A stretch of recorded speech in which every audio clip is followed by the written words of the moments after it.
Everyone, and welcome back to Highness Talk, the Royal Podcast, where we are talking about health, wealth, well-being, and all of that, getting through this crazy thing we call life. My name is Sydney, and I have these two beautiful ladies with me. I'm Tani. I'm Nina. And we hope you all are doing amazing. Well, not too bad after last episode's challenge. So in this episode, we are going to do a continuation of our last episode of reparenting. So we'll just call this part 2. To kind of catch anyone up to what's going on, we want to talk about what is reparenting. So I would say reparenting is coming from that space of the needs that we talked about before, wanting to feel loved, needing to feel seen and heard, and having those basic fundamental needs not being met. And now we're coming to a space of, through healing and beginning that journey, of really showing up and being that person that you needed before, and now being that for yourself. Ooh, beautifully put it.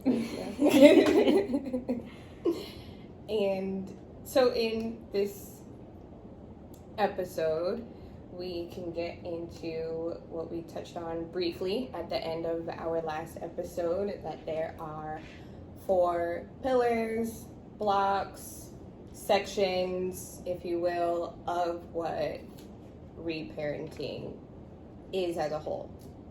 Today, of those 4 pillars, we're going to get into 2 of them, which is discipline, what that looks like, why we need to go over that, and also emotional regulation. Oh. I know it sounds like a lot. So, let's get started. Yeah. In discipline, how can someone work on self-discipline? That was one of the first things that came to my head. Nina, you want to share about discipline?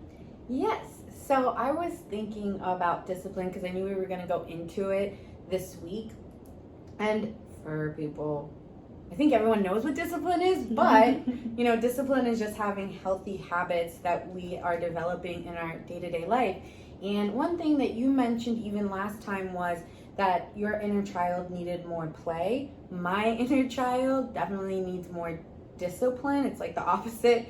So I noticed that like last week when we were getting ready for that, like what we were gonna start making our daily tasks on, that I was like, okay, not just these daily tasks, but like let me look at my life. And so last year in 2020, like I was super disciplined. Like my self-care was great. I was on top of the world. Like even if people came to me with their problems, I'm like, we're living. It's all good. Like I just felt really good last year in terms of the self-care that I had for myself. But as I've crept into 2021 and as regulations lifted, my self-care went down and the needs of other people kind of started to come up for me. And I didn't know how to handle it because no one needed me, last year. Everyone was focused on themselves or, just trying to get through it, COVID. So I think that this year, like this moment has been such a great time for me because I'm like, okay, wait. First, I just have to admit that it's not working. Like even though I still meditate and I do certain things and I have that self-care in place, there's other things that need to go, like in terms of what I give to others. And so my first step has been acknowledging and then figuring out what I need for myself to create that discipline. But yeah, like I've been coming into that and the mental resistance towards it, because it's hard to, having these new self-care and like habits in place, and then to, after having those in place, recognizing, okay, you have it, but other people haven't experienced that new part of yourself that you've just come out of disciplining yourself on. Yeah. So did you feel like you had to re-discipline yourself? I think I am redisciplining myself because it isn't like, oh, you acknowledge it, now all the work is done. It's like now I'm just trying to follow suit with myself and keep little tasks for myself and start to make promises to myself. So it's going. I would say I will check up on that as we continue with my discipline and creating those regulations for myself. It's an ongoing process. But my question is, so what does discipline look like to you both? And what do you put in place to discipline yourself? So I definitely feel you on my inner child needed more discipline. For sure. And so it's so funny though, because I'm kind of opposite from you in terms of how 2020 went. I overextended myself so much. And it was more so because I liked being alone. And so now someone's telling me I have to be alone. I didn't really appreciate that. So anytime any one of my friends were making plans, I would be, yeah, I'm going. Yeah, I'll be there. Yeah, let's do that.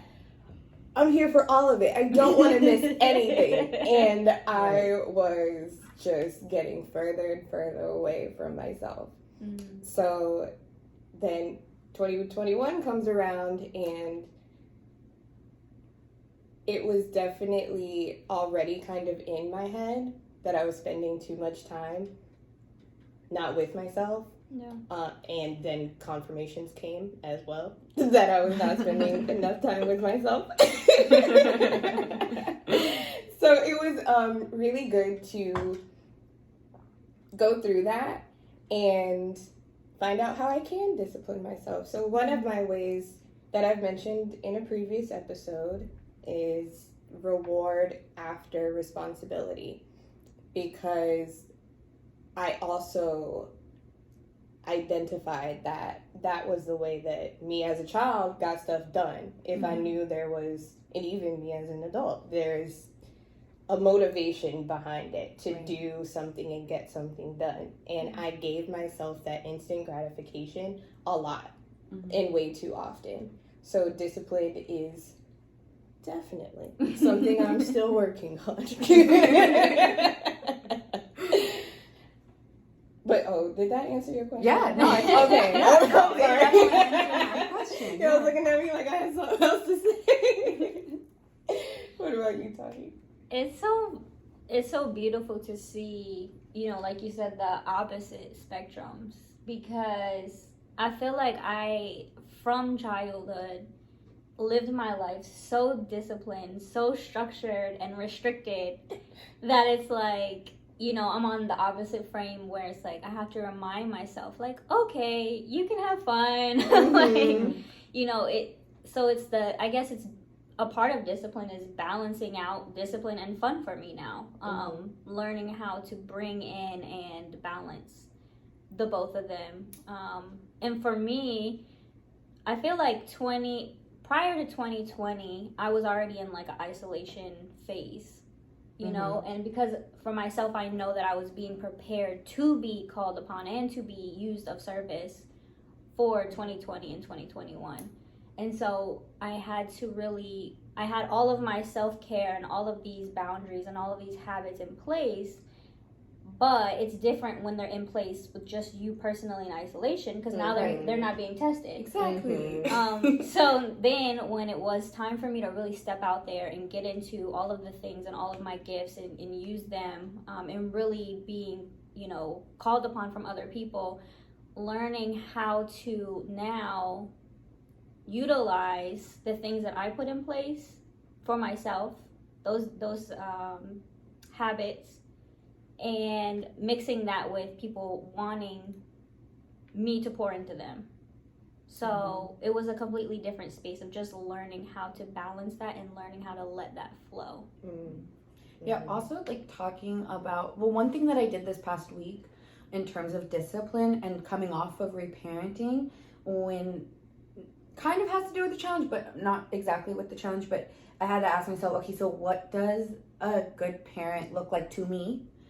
and then be that person for myself. Yeah. And what does that look like? So as we were stemming off of it, I was just like, okay, so I got a discipline. So what kind of discipline would I like as if I am because I am parenting myself, what kind of things would I like? And, having to figure it out. So, like, some of the things that I actually wrote them down.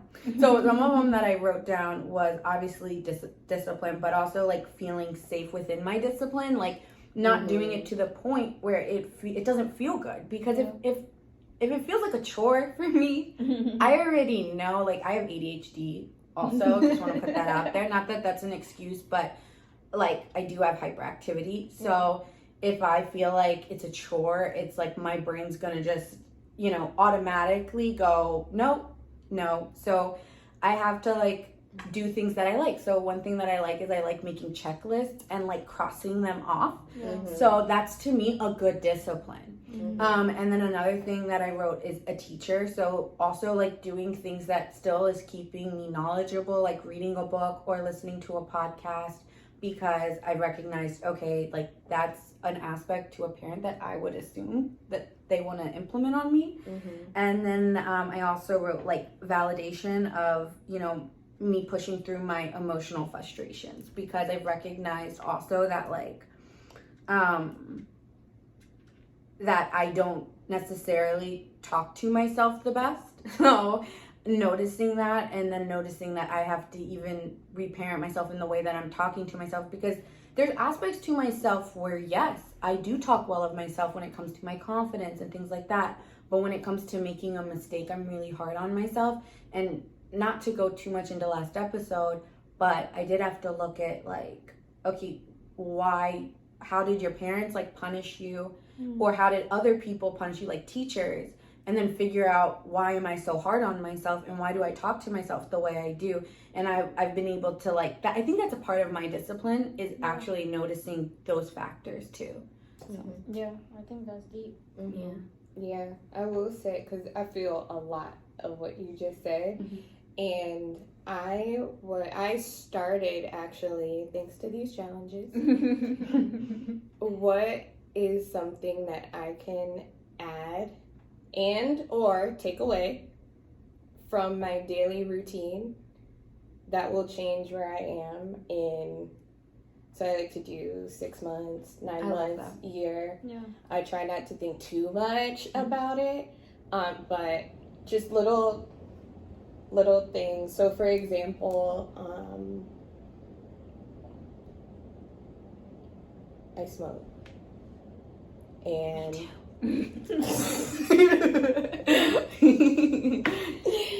and that was a huge attachment that I put a nice label on top of. I like it because it connects me to my inner self, which it does, which I will still like I still appreciate that from it, but I would just continue to do it and do it and do it. And then one thing I was just like, okay, I'm just not gonna purchase anything of that nature for myself. Yeah. Because I'll still partake, but I know once I start having it in the house, having it around me at any disposable moment, it's gonna get, it's gonna happen. So, and I know I really needed to stop that, because I can't handle it like people around me can handle it. Yeah. And I can't put myself there because I'm just physically not there. And I started, not getting my stuff done in the sake of, heal inner child, self-care. So it's certain things like that I can just implement and also take away. Yeah, my discipline is definitely overspending. Like I have a shopping addiction. I'll admit it. Like I love online shopping, like 150 things in my cart. Like, okay. And then not buy it, but just look at all the things I want, instead of like actually do, like, do you know how 150 things in my cart, like, do you know how long that took me to do? Like I should be getting paid for that. Like what? You know how many things I could have done if I didn't look at 150 things like that I thought like would look great on me. Like, come on. Yeah. So, it's like actually noticing, even they say like TikTok and Instagram, like for me, that's not my thing. I'm not into social media like that. So that's not for me. But noticing what's really taking up our time and asking ourselves, okay, wait, what's taking up your time where that discipline could have been used? Because I could have been, going on my nature walk or, doing something else. The reason why I didn't overspend in 2020 was because I'm like, who cares what I look like? I'm in joggers. Like, right. everyone's in I'm not joggers. gonna see nobody. Like, Right. I did not We're not have allowed spending problems in 2020 because who's gonna see me? Like, everyone's like rocking sweatpants. So, but now I'm back in civilization. I'm like, my shoes, my clothes. So that's one thing that I definitely know that I need discipline on, because I still, like I said, I still been doing self-care, like for me, like my tarot and my meditation and breath work and stuff like that. I've been doing that, but there's still things in place that just aren't working. So what are physical things, physical actions that you can take to help put that discipline in place? But I really like how you said, like, knowing what is your weaknesses, knowing where I can't handle a temptation. So what do you do? Because it's great to be like, I need discipline in this area, but what are the things that you put in place to help you to get to that? Well, like I said, so this week, like I wrote each day what I was gonna do, but I noticed, because I started from last week, so we're not talking about weeks of this, we're talking about one, like honestly not even a week. Has it been like 4 days, 5 days? So bear with me here. But like on the days that I was off, I was writing down what I wanted to do, and it was a total of like 5 or 6 things, which for some people that may still be really heavy, but because I do some of those practices already, it's not that hard. So writing them out and then doing them, and it's not anything but doing it. But writing the checklist off, I don't know if that's a physical thing, but writing it out, then in my brain is like, I'm gonna do it, and I do it in the first thing in the morning after a meditation or after working out. So it's just like, even if I forgot about it because I talked on the phone with someone, it's still like there from the start of the day. So that's one thing that I did. Now, what I noticed that I didn't do is I didn't do it on the days I worked. And those were the days where I felt it the worst. Like, just drained. So I think one thing that I need to do is figure out how to do it on the days that I work. I mean, I still meditate on the days I work, but honestly, I don't know, because I also feel like there's just a part of yourself where it's like you don't want to overextend yourself and you're tired. Like, I'm tired by 6 p.m. Yeah. There's only so much I do. So like when, like, just to give you a glance of what it looks like, after work, I go to my nonna's and I eat dinner with her because that's what I do. I like doing that. And then after that, I go home and I either am going to do tarot or I'm going to do something like for the podcast, or that's what I did this week. I did things for the podcast, or I'm going to and then by the end of the night, so it's one of those 2 things. And then after that, I'm going to meditate 5 to 10 minutes. Yeah. So I didn't write what I do, but I think moving forward, what I want to do is write down even on the days where I work, because it's still doing it every day. So that worked for me. I don't, Sid? Oh, I mean, I usually write out for the week. So it's kind of, okay, let me just slow down my brain real quick. At the beginning of the week, I look at what it is I need to get done, what it is that I would like to learn, and what it is that will motivate me to get these things done. Because like I said, reward after responsibility. So then I have to find something that I feel is a reward. So we'll say last week, I wrote out, how many hours I needed to work, what days I need to work on the podcast, and I could finish that, what days I have off, like actually schedule. It's very important. I can't believe you remembered. For once, right? For me to schedule even times where I can have fun, times where I can go out, because, I need that for a reward, I guess. And also just my sanity with not being so disciplined before. For me, the quickest way to relapse is just going all the, like, finish line, straight to the finish line, all the things I need to do, want to do, and then I get burnt out and I'm overwhelmed, and then I'm back in, but I need to fix this, and that's just not good for me at all. Slow and steady wins the race. Yeah, so some like tangible things, for example, let's go with the shopping thing, right? Mm-hmm.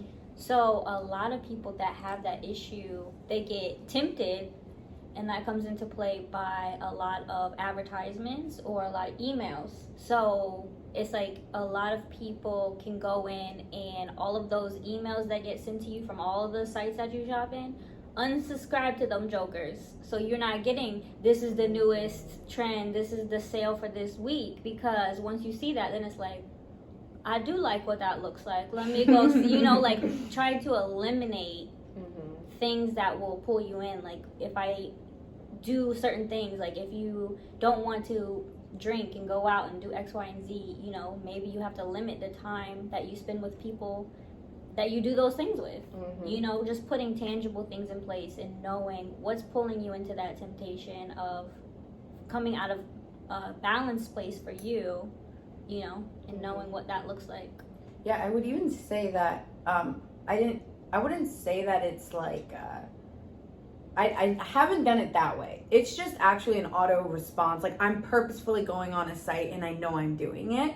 And I know I'm doing it to escape something. Yeah. But in the moment, it just feels like my natural response is to go onto whatever site. And like I personally put the web browser in looking for it. It doesn't even appear on my phone. That's even worse. I'm just like, I gotta go here. So let's talk about that then. And I'm bringing this up for an example of, let's do it for everybody, right? Yeah. So think about when you're in those moments, and this is for anyone in whatever thing that you're struggling with or that you don't want to do. What are the emotions that's coming up? What are the triggers that you're feeling that prompted you to be like, I need to go look at this site. I need to go shopping. I need to like relieve whatever this is. So again, like I do have the ADHD, so I think it's the idea of having all these tasks in my mind or all these things I have to do and all this amount of pressure on me to do it. And that's the response. Like, well, I don't want to do any of that. I just want to relax. Like it immediately, like, because that hyperactivity in my mind's like, so it needs that calmness. So just being able to look at clothes and like haven't like visualize what I would look like in these clothes makes me feel like, good. And I think that also it was like if I go like all the way back where that stemmed from, because of my ADHD, like I was pulled out of school a lot, like from class, like to be personally taught, and just like people would just sit there and try to teach me, but I couldn't, like it just wasn't working. So I would just feel defeated. Like, it's like they would pressure me so much to do something that it would do the opposite effect for me. So I think it's like the amounts of pressure. And then I'm really critical of myself, of course. And so I just reverse, I guess. So what would you say you could do in place of that? Well, acknowledge it, like in the moment. Because this week I did start acknowledging it. I was like, okay, like this is not it. And then also like I feel like I've made a commitment to myself. I don't know how I'm gonna keep it, but stop buying online and buy in person. It's just hard because like it's hard. We'll see. But this week, for instance, if I really feel like I needed something, I went out to buy it. I didn't online shop for it. Yeah. No. Yeah. Yeah, I did not buy over 10 things in a cart. I only bought one thing I needed. Yeah. I did buy like my nephew a present, but that wasn't for me. So, I don't count that. So when I say what else could you do in place of that? So you said that you're looking for that relaxation. Mm-hmm. So instead of visualizing yourself in these different outfits or different products, what could you do to replace that and put you in a relaxed state?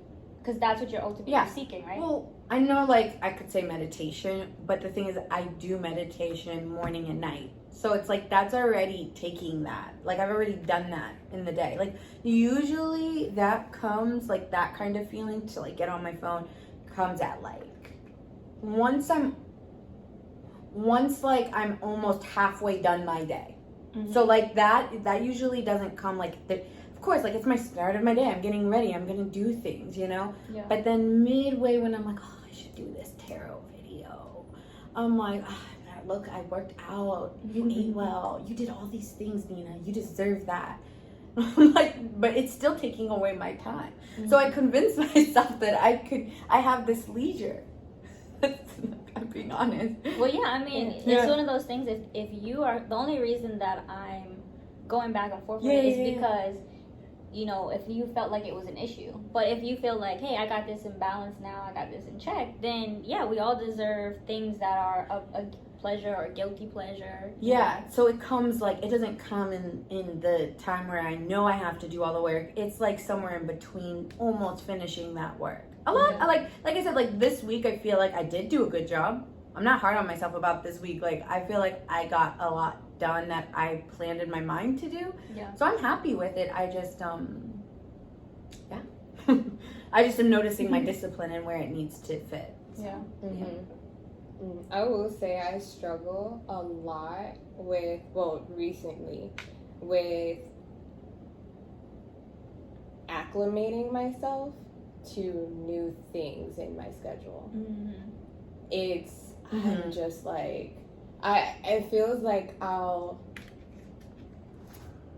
until I am used to it, like of course I have it there, it's down and everything, but I tend to only give, say, 75%, like to each thing that I know I need to do, and I'm like, okay, but I'm doing it, and but then I feel like I check out in other areas of my life. So just getting into balance with that, with change, and adapting to that, it's a mountain. It makes a lot of sense because we love our comfort. Like even though like as human beings we need change, we love our comfort because we're trying to create safety for ourselves. Right. So when it is hard to like get it into place. And then but now that I'm so aware of it, it's almost like I get to like battle myself. Like, no, you're gonna do it. And I do because I'm like, if not, then the auto response wins. And like my resistance wins, and I'm like, I'm not gonna let my resistance win. Amen.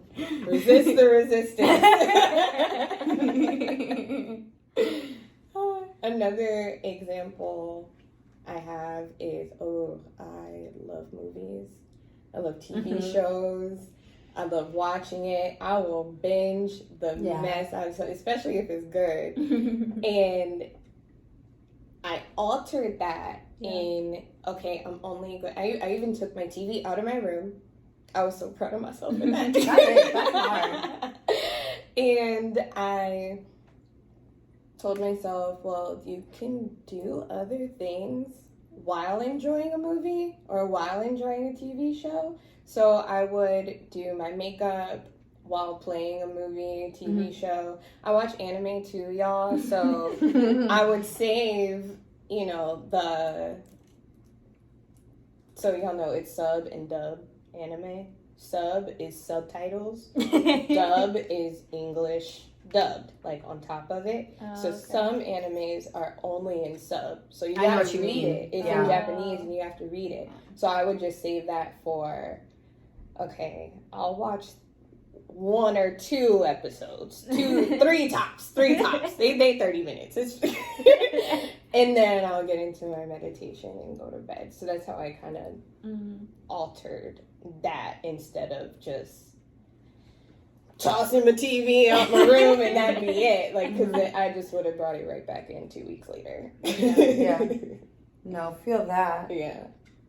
So, do we go into codependency? Yeah, so with discipline and going back into the topic of reparenting and bringing that together, what it looks like when you are not intentionally reparenting yourself. It goes back to the archetypes that we talked about and being able to identify all of the places that you feel the void or wanting to get needs met. Mm-hmm. And so it's stepping into that place of, if you're not meeting those needs and showing up for yourself, now you're looking for other people Mm-hmm.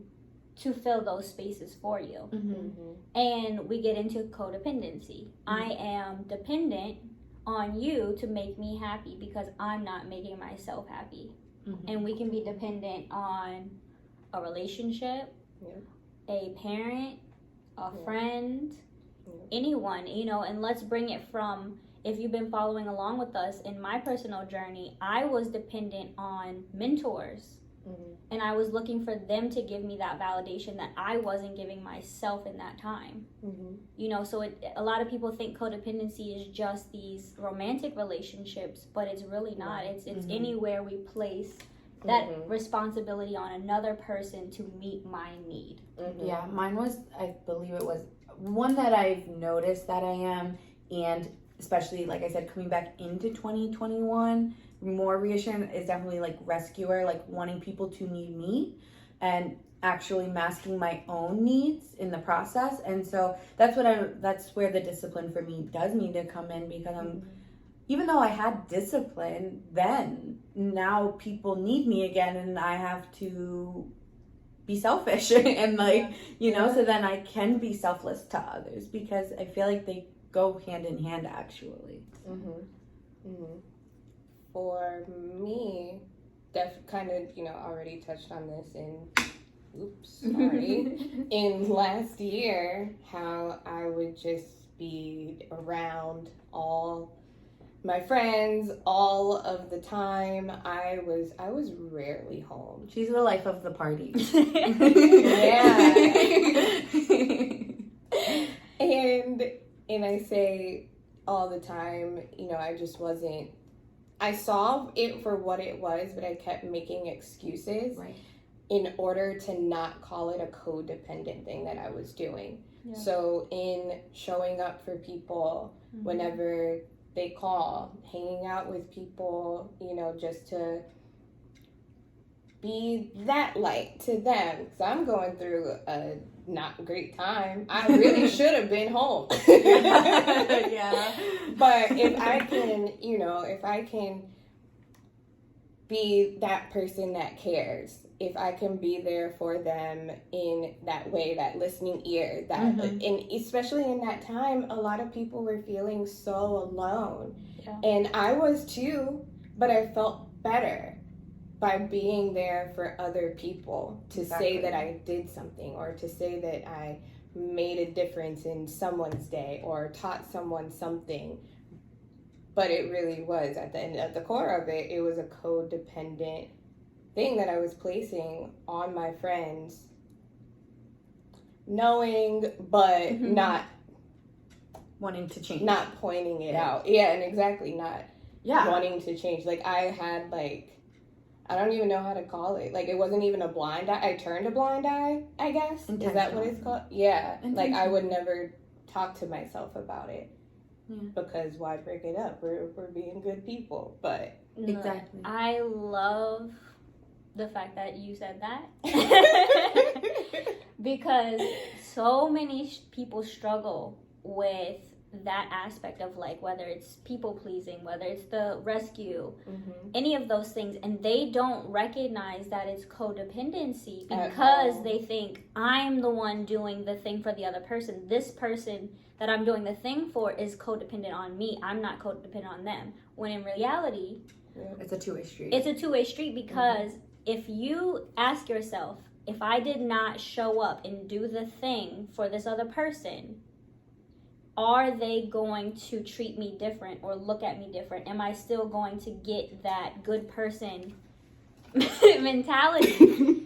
And so we do things for other people sometimes out of a place of, it's going to make me feel like I'm a good person. Or on the other side too, like, if I don't show up and I don't do it, they're not going to place me in the same place in their mind.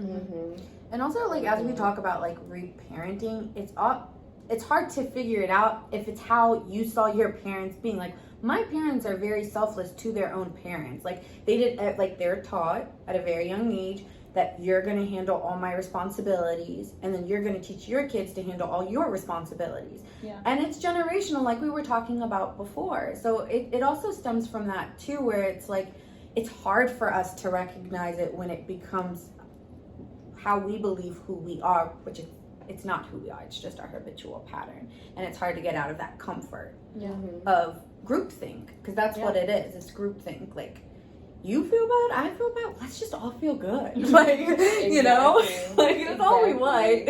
Just want a good time. We just want a good time. And it's so crazy because in me doing that and being there for other people, just seeing how I wouldn't say that I was putting a responsibility on these people that I was, showing up for and doing things and, just being there. Yeah.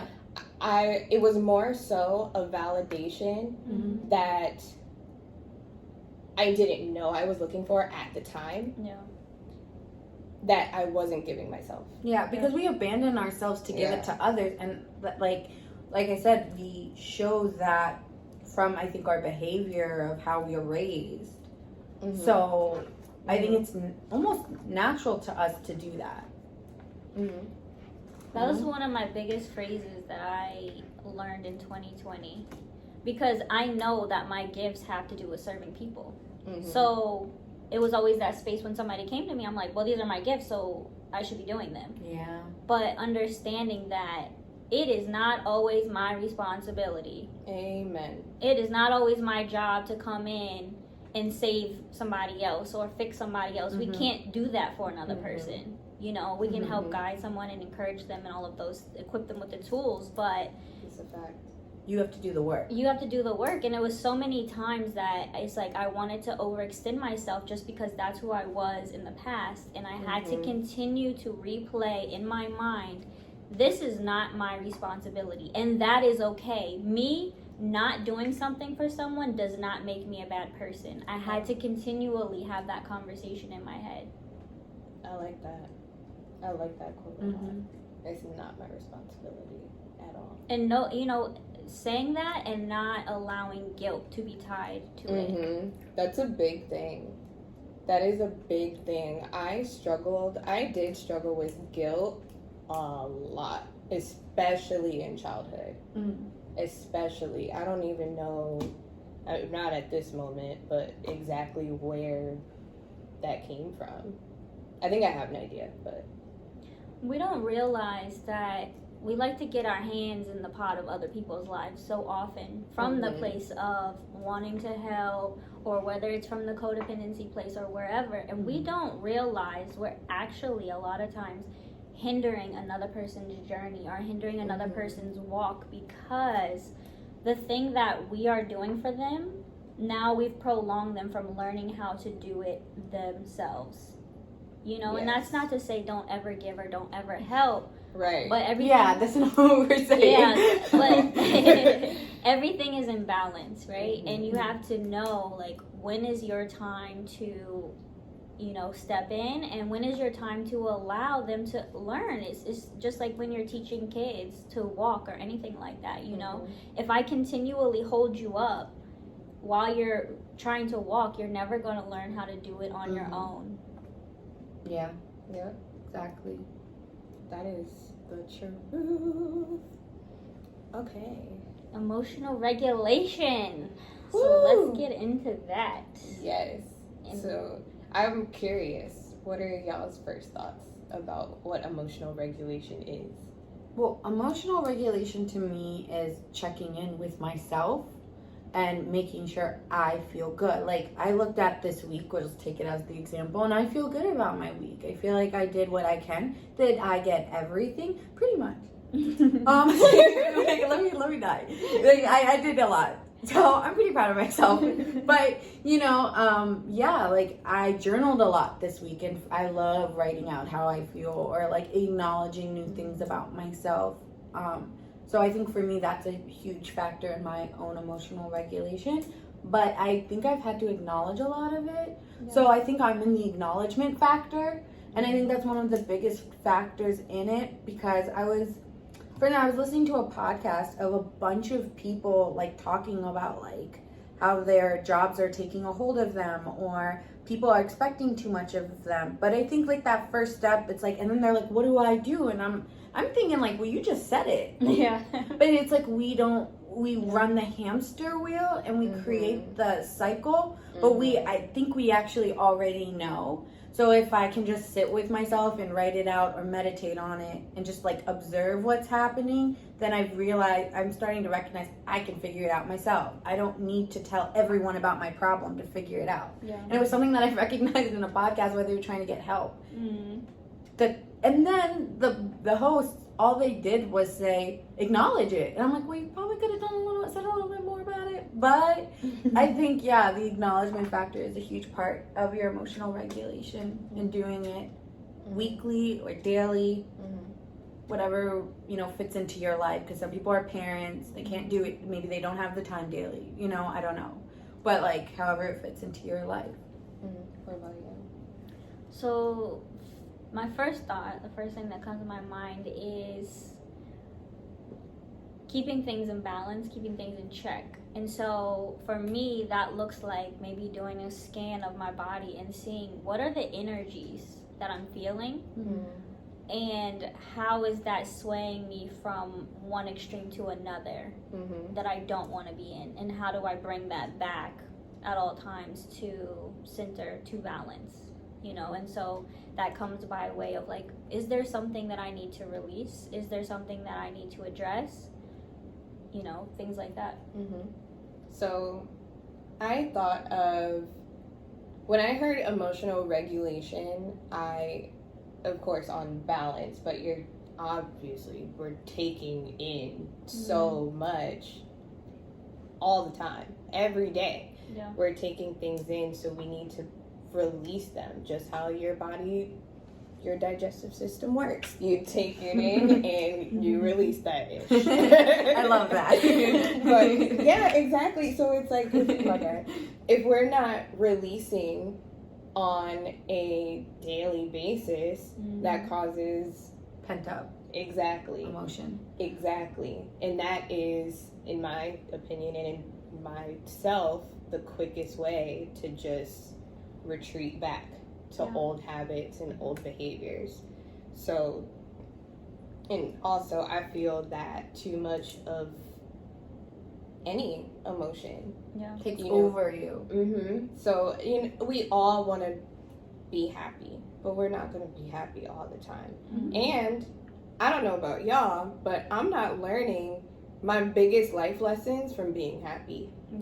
To be honest, I don't know if that's just a me thing. No, that's definitely me right now. So it was too much of anything is a bad thing, right?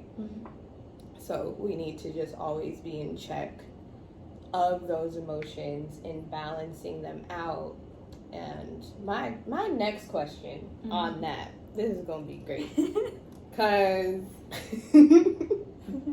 I was on an emotional roller coaster between the last 48 hours up to today. Yeah. And I'm doing the exercises, y'all. Like, I'm writing stuff down. I'm thinking back. I'm just like, why in the world is going on? Why can't I just let this go right now? Yeah. And then I remembered, every 28 days, a woman has a spike in hormones. So it's like, how do you, like... Yeah, I feel that. Not combat that, but just like, we saw that. Because it's just that I can't control. I feel you, because I got my Eve. I call it Eve. I don't, you guys can call it whatever you want. I got my Eve on, this just took a whole other turn. Yeah, we're going there, on Monday. And I worked out. And guess what I did? Lower legs. Oh. So I had to, be fair. I actually worked out Tuesday too, but I did upper body. because The fact that you worked out in general was like Right. Right. Right. I also gave it to myself, like, if I want some chocolate, I deserve some chocolate, and I felt good in that. So I think we also have to be nice to ourselves too. Like, you know, you can try so hard to do this stuff, but if it's not working, I think we also need to take a breather and do something fun for ourselves that makes even maybe our inner child feel good. So maybe it's watching Raya and the Magical Dragon, you know? Maybe that would make me feel good. Like, that makes me, like, if I'm not feeling good, I love putting on, like, one of my favorite, like, Disney movies or a kid movie that just, like, brings me back to just, like, and just cuddling with my dog. Like that's a form of self-care too, petting your own, like, animal, or like, you know, figuring out something that can bring you joy in that moment, because sometimes it's just like we actually need that break, especially on our eve. So that's my little, I don't know what Tani's gonna say, but that's my note. No, I mean, being prepared ahead of time as much as possible. Like, Right. we know that every month is about to get wild. Right. I don't check. I'm like, when it comes.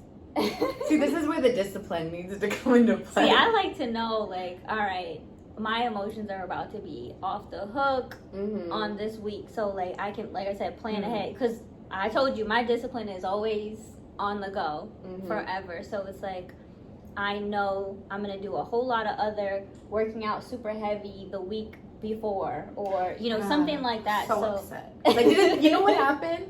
Not to butt in, I did the same thing the month before. I worked out for 2 days and then stopped completely for the whole month. So this time I have to, like, give it, like, actually, like, do, like, at least go on a hike. But anyway, go back. I'm sorry, Tanya. No, it's fine. So, you know, and I love what you said. It's like giving yourself that time too, where it's like, today I just need to relax. Like, I have to listen to my body. And it's that balance of being in discipline and also knowing when your body needs a recharge and needs that rest. I agree. So, like we said, there are 4 pillars in the reparenting umbrella, and we went through discipline and emotional regulation, what that is, what that looks like, how we deal with it. So we're gonna stop right there, and in next episode we will go over the next 2 pillars, which are joy and self-care. So it is gonna be so much a little bit lighter. Because I'm coming for some heads, and my own, of course. I'll read myself. So what was the challenge from last week?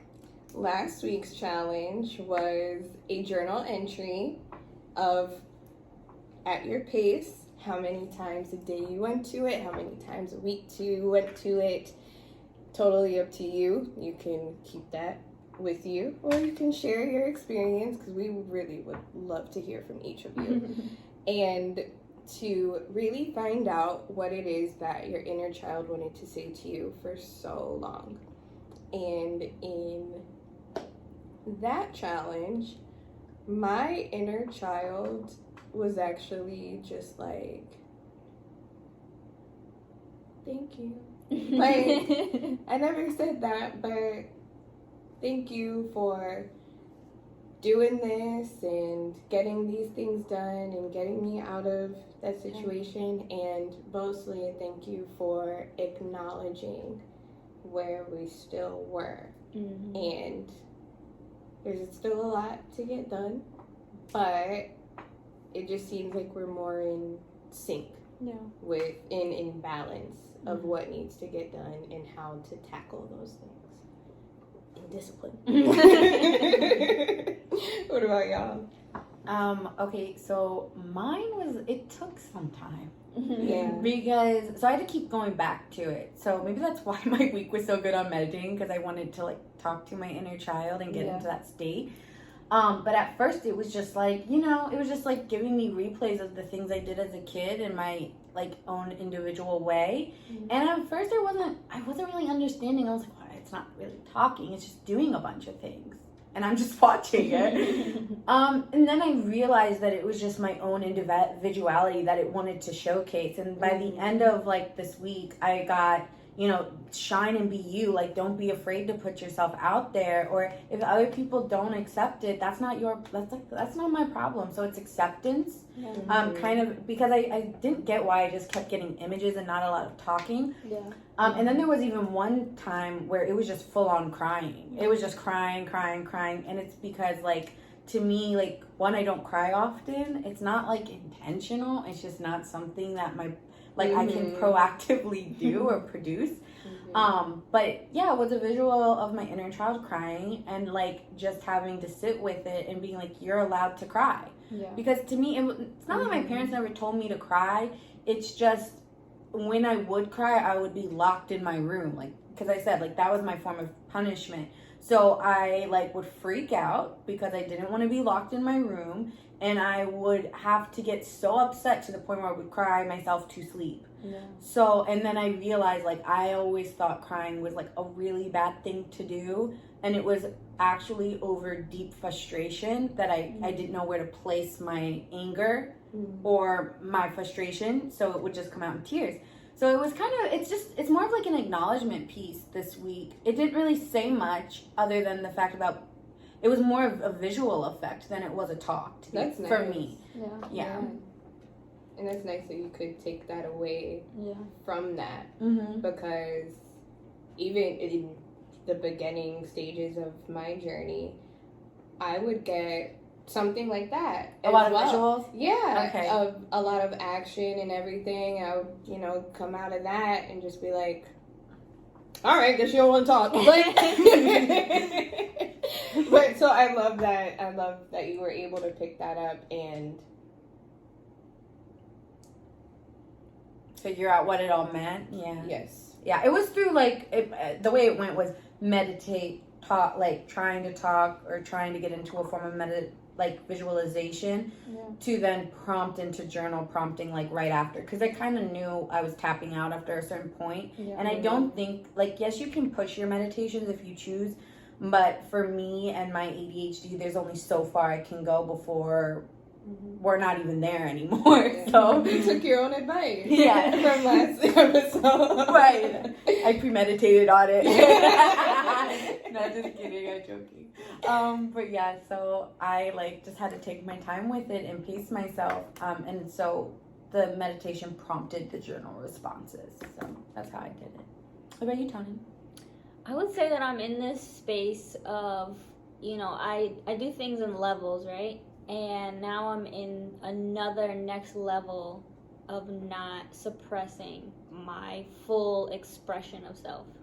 And that showing up in different ways. And so, whether that is really owning at another level, the next level for myself of who I am, and knowing, I feel like my inner child was like, you've been different all along. And now it's like stepping into that in the next space. Like, okay, now own that and fully express that. You've been doing a great job, sweetie.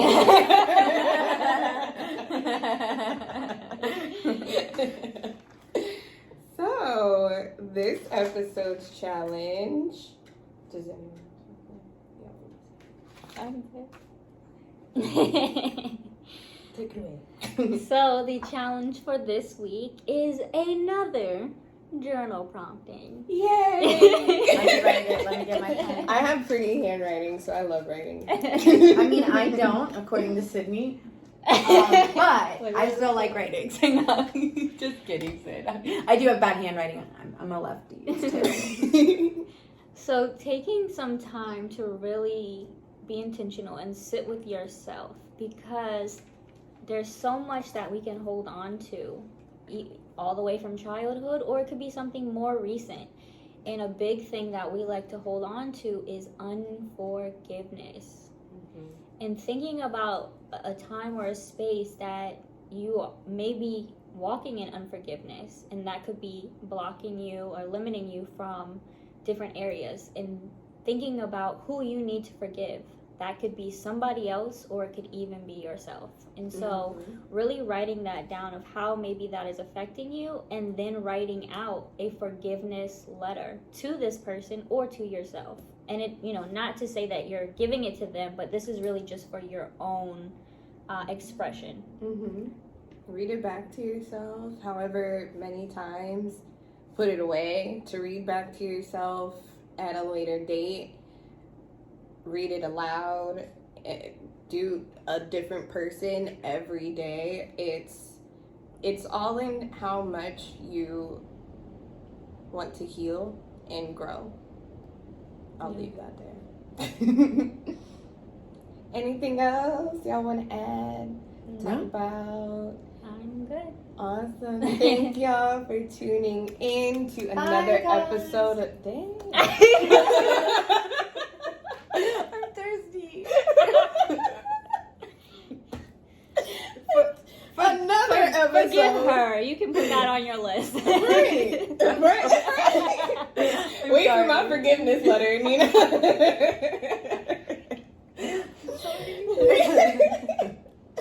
Like, share, subscribe, leave us a rating on your preferred listening platform. We would love to hear from you. We love the responses that we've gotten so far. Thank you all so much. It means so much to us. And we will see you next time. Bye, loves. Bye, guys.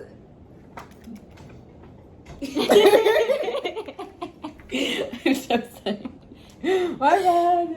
I was looking going.